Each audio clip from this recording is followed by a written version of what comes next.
Vous hésitez à faire une thèse scientifique et vous ne trouvez pas de réponse à vos questions? Ne vous en faites pas. Vous n'êtes pas seul.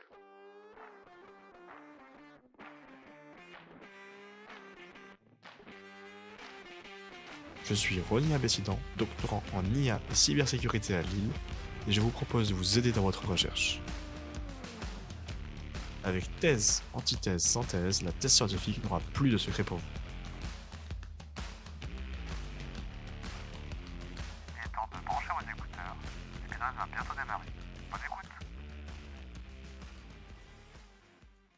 Allez, c'est parti. Donc, bienvenue dans ce deuxième épisode de thèse, antithèse, synthèse. Donc, aujourd'hui, l'épisode va être consacré à la question des carrières professionnelles que l'on peut envisager après avoir fait un doctorat scientifique. Pourquoi aborder cette question? Parce que simplement, je vous rappelle que ce podcast, il est dédié aux personnes qui hésitent à poursuivre une thèse scientifique. Et évidemment, pour aider à trancher sur cette question, il faut être au courant des métiers qui sont possibles, qui sont accessibles une fois qu'on a fait un doctorat scientifique. Et donc, sans plus attendre, je vous propose dès maintenant de commencer en laissant les invités se présenter. Je vais me présenter brièvement. Donc, je suis Pierre-Antoine Touvenin, donc je suis maître de conférence à l'École centrale de Lille. Et donc, j'effectue ma recherche donc, au laboratoire Cristal, au centre de recherche en informatique, traitement du signal et automatique de Lille. Et donc, j'effectue ma recherche dans le cadre d'une équipe qui s'appelle Sigma pour signaux et modèles. Et je m'intéresse à la résolution de problèmes inverses en traitement du signal au sens large, avec des applications en astronomie et en télédétection. Voilà. Merci Pierre-Antoine pour cette présentation. Maintenant, écoutez, je vous propose d'enchaîner avec la présentation de Morgane. Donc, je m'appelle Morgane Lebosque, je suis docteur en biologie biochimie avec une double compétence en communication et marketing. Et aujourd'hui, je suis responsable communication et marketing et formatrice chez Adopt Talent Management, qui est un cabinet de conseil en recrutement spécialisé dans les profils PhD, donc dans des profils de docteurs. Et je vais laisser Emeline continuer. Emeline Hachi, je travaille également chez Adopt Talent Management avec Morgane. Donc, nous avons effectivement cette activité de recrutement spécialisée pour les profils scientifiques, notamment les PhD. Et nous avons aussi une activité de formation pour les docteurs, les doctorants et les chercheurs dans les EPST ou dans les EPIC, etc. Et donc, moi, je suis responsable du pôle formation. Et nous avons un troisième pôle qui est un pôle R&D avec notamment le laboratoire interdisciplinaire qui en fait travaille sur la thématique du doctorat, sur toutes les problématiques liées au doctorat. Initialement, j'ai un doctorat en immunologie et je suis aussi ingénieure pédagogique. Bien écoutez, merci pour vos présentations respectives. Je vous propose maintenant de démarrer l'épisode en abordant les carrières académiques que l'on peut viser après un doctorat. Alors pourquoi je commence par les carrières académiques? Simplement parce que classiquement, quand on dit au commun des mortels qu'on va faire un doctorat, tout de suite on nous met immédiatement dans une case qui n'est autre en fait que la case de professeur. Car c'est le métier académique de référence que tout le monde connaît. Sauf qu'en réalité, derrière ce terme de professeur, il y a plein de possibilités. Et donc je me parlais de me tourner vers toi, Pierre-Antoine, car tu es enseignant-chercheur justement, et généralement quand les gens pensent que l'on va faire professeur après un doctorat, c'est justement qu'ils pointent ce métier d'enseignant-chercheur, mais ils ne savent pas vraiment ce que c'est que ce métier. Est-ce que tu pourrais donner des détails à ce propos? Alors, en quelques mots, donc en fait, en tant qu'enseignant-chercheur, donc on a deux casquettes, si on veut. Il y a deux versions de notre métier, donc à la fois la tâche de recherche, mais aussi d'enseignement. Donc, on a une charge d'enseignement en fait fixe, un volume horaire fixé, donc qui est général par statut de 192 heures au minimum. Donc, on effectue alors généralement dans un établissement d'enseignement supérieur, donc que ce soit une école d'ingénieur, l'université ou un IUT par exemple. Donc ça, c'est pour le volet enseignement. Et pour tout le reste du temps, en fait, c'est le volet recherche. Donc, là, on va effectuer donc, nos activités de recherche dans le cadre d'un laboratoire dans lequel on aura été nommé lors de la prise de poste. Et c'est justement, enfin, ce qui est intéressant, c'est justement, il y a un petit peu ces deux volets. À la fois l'activité de recherche qui généralement est ce qui motive le plus les jeunes candidats pour faire avancer, créer de la connaissance. Mais d'une certaine façon, cette création de connaissances ne se fait pas de façon complètement déconnectée. Tout le volet de transmission en fait, de connaissances auprès des jeunes générations et auprès des étudiants et de fait représente la moitié de mon travail, par exemple. Donc il y a en fait un mix entre la création de connaissances et la diffusion de connaissances.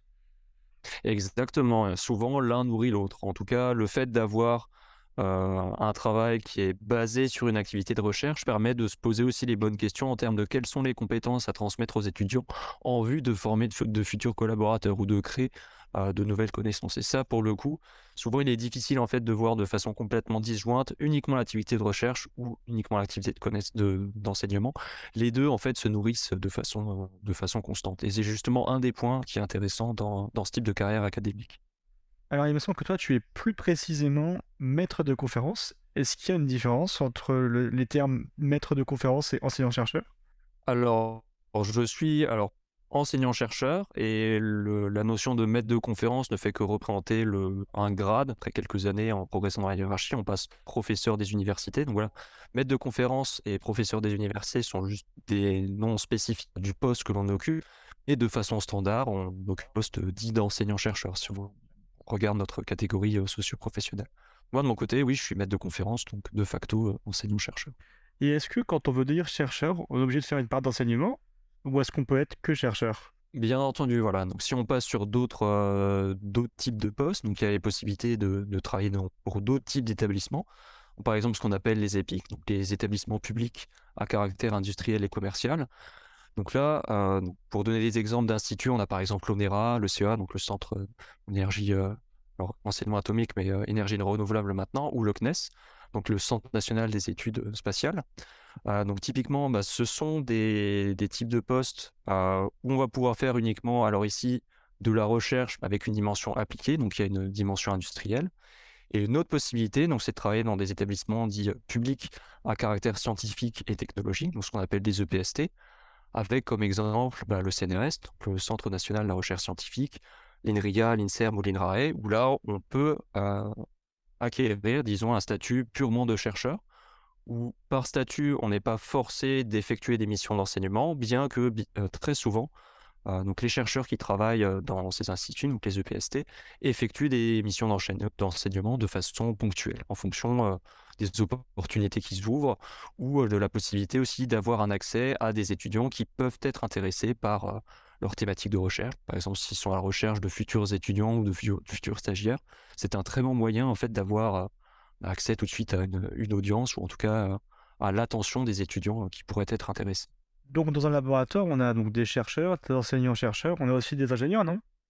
Exactement. Dans un laboratoire, il n'y a pas uniquement des enseignants-chercheurs, il peut y avoir des unités qu'on dit mixtes, à la fois des chercheurs, par exemple du CNRS, des enseignants-chercheurs, des professeurs, des ingénieurs, donc qui viennent en soutien à la recherche, et voilà, tout ce genre de profils qui travaillent à la même tâche.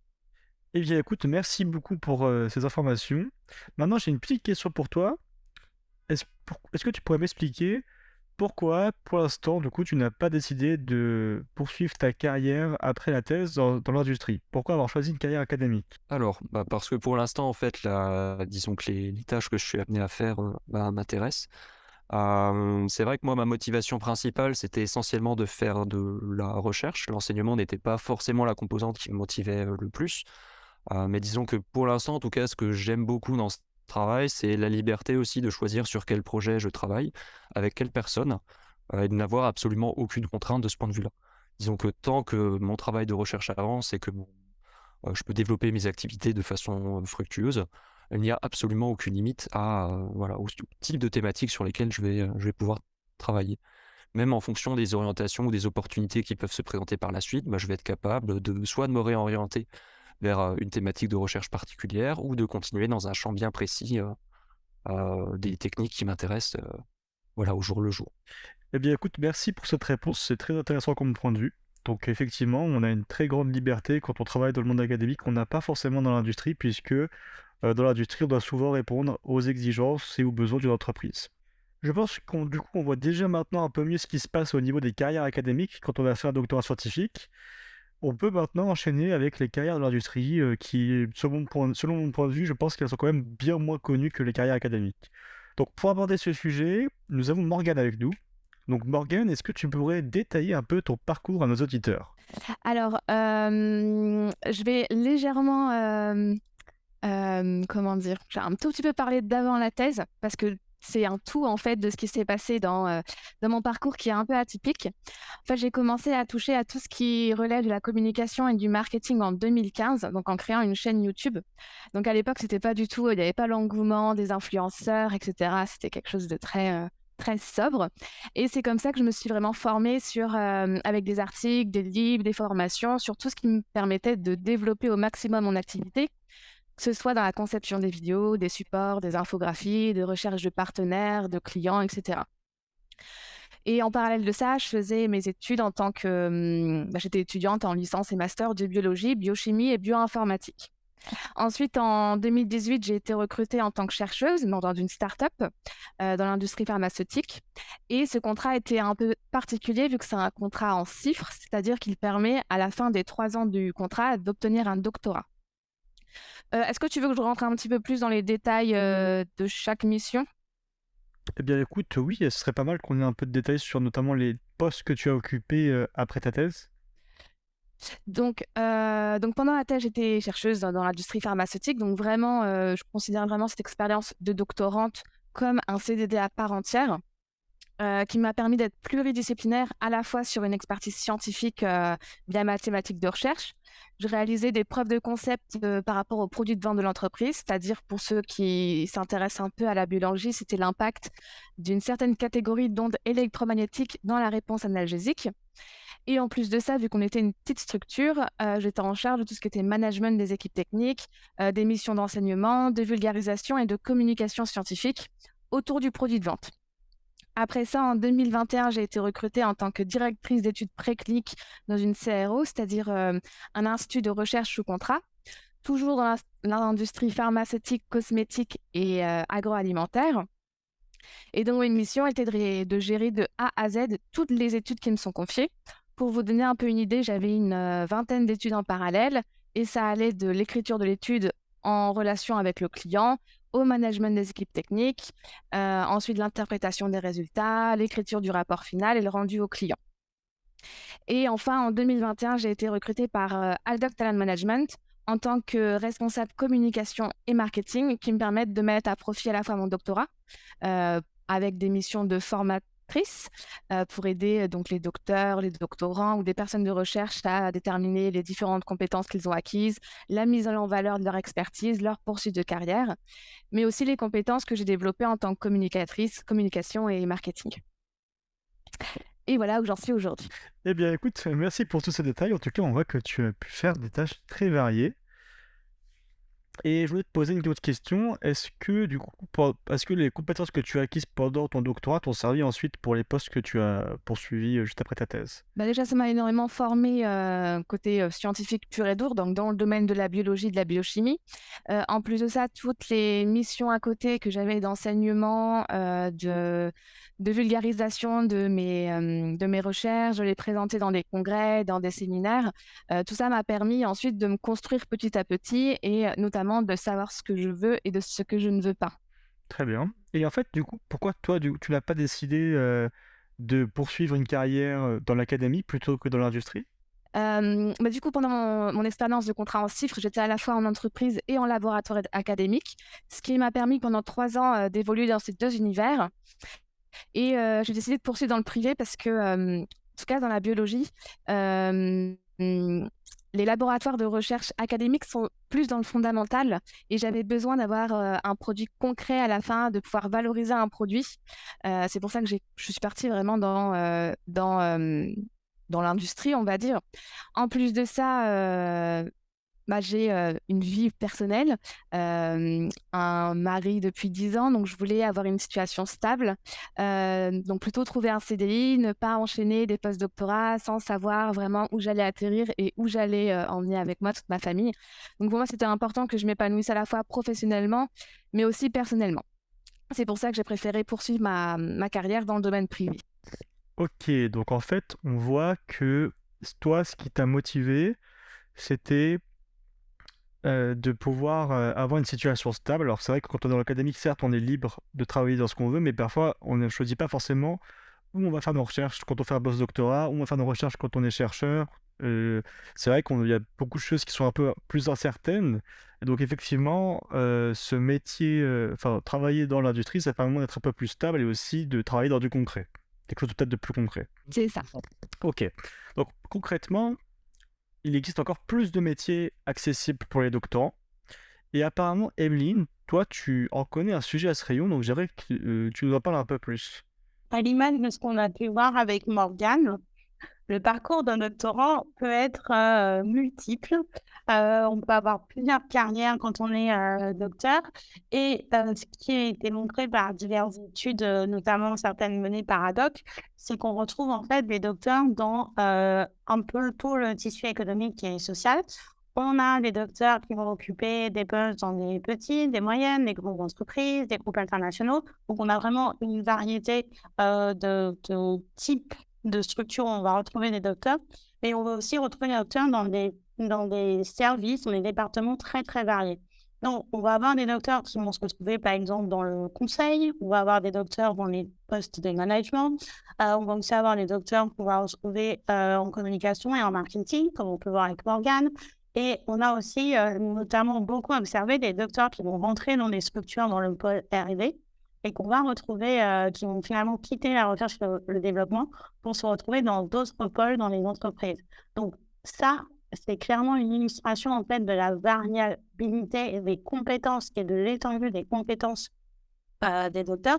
Et pour répondre vraiment plus précisément à ta question, ce qu'il faut surtout que les doctorants et les jeunes docteurs sur quoi il faut qu'ils se positionnent, c'est vraiment réfléchir à ce qui les motive, ce qui va vraiment correspondre à leurs valeurs et à leurs aspirations. Comme l'a mentionné Morgane, parfois ça peut être en raison de choix personnels. Voir aussi leurs compétences, ils en ont énormément, qui sont très, très parfois loin de leurs compétences, on va dire purement techniques, scientifiques. Et il faut qu'ils apprennent finalement à pouvoir valoriser ces compétences et évidemment prendre en compte les attentes du marché.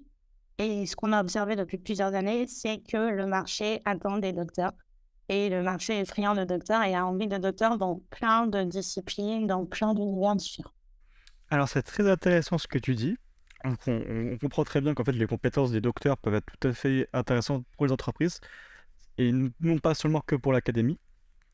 Il me semble même carrément qu'il y a des docteurs qui lancent des boîtes. Oui, on a énormément de docteurs qui deviennent des docteurs entrepreneurs, qui vont monter des startups, qui vont aussi monter des cabinets de conseil. Typiquement, Haddock a été fondé par 2 docteurs il y a environ 14 ans maintenant. Ah oui, quand même, ça fait un petit bout de temps là. Voilà, ça commence à remonter, donc voilà. Et il y a de plus en plus de concours de docteurs entrepreneurs, il y a de plus en plus de structures qui vont accompagner les docteurs dans l'entrepreneuriat. Et c'est vraiment quelque chose qu'on voit de plus en plus. Et il faut aussi que les docteurs se disent qu'ils peuvent être accompagnés, il ne faut pas que ça leur fasse peur et que s'ils ont cette envie de monter leur boîte, il faut y aller et s'entourer et se faire accompagner.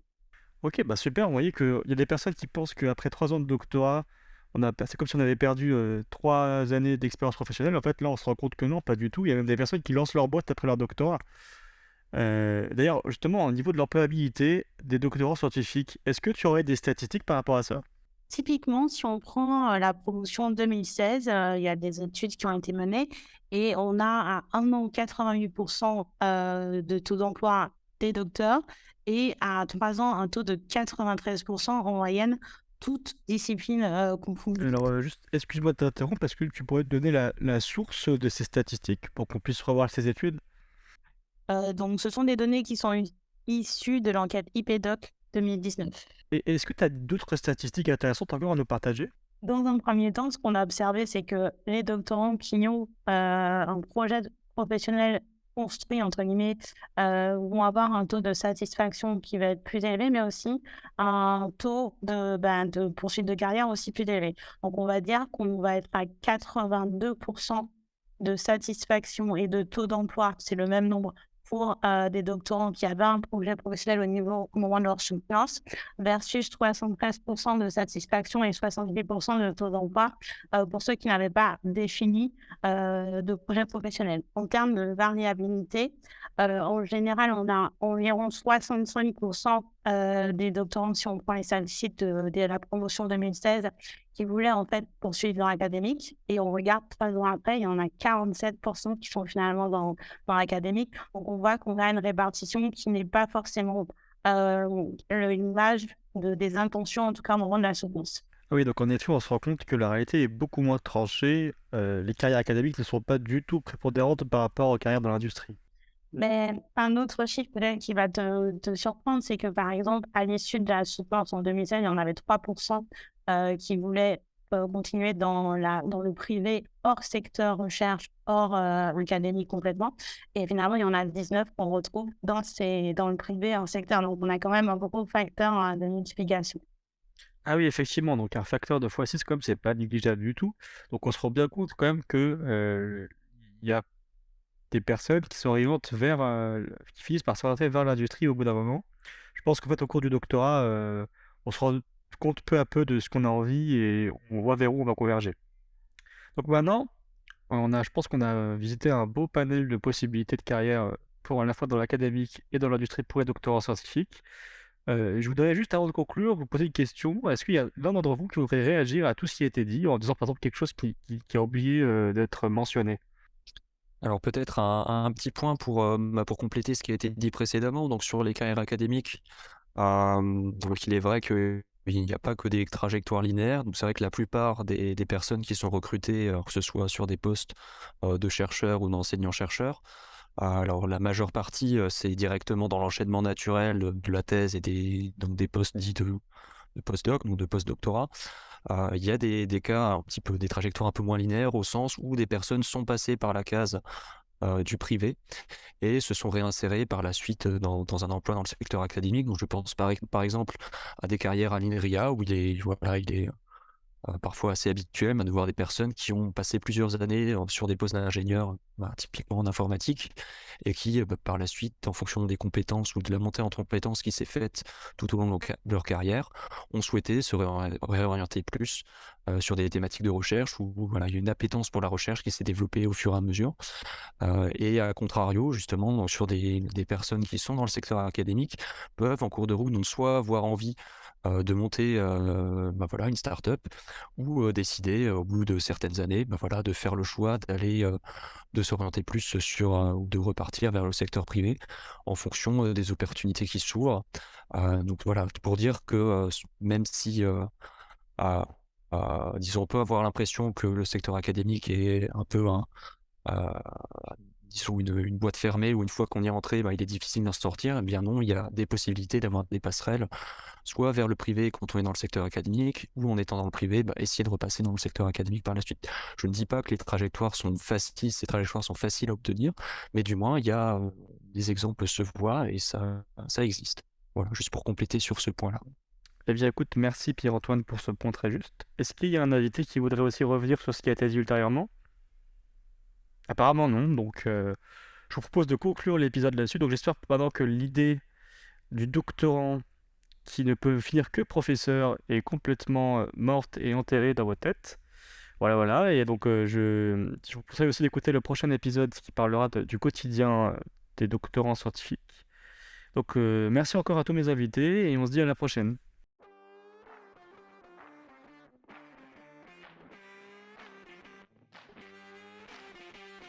Merci d'être resté jusqu'au bout de cet épisode de Thèse, Antithèse, Synthèse.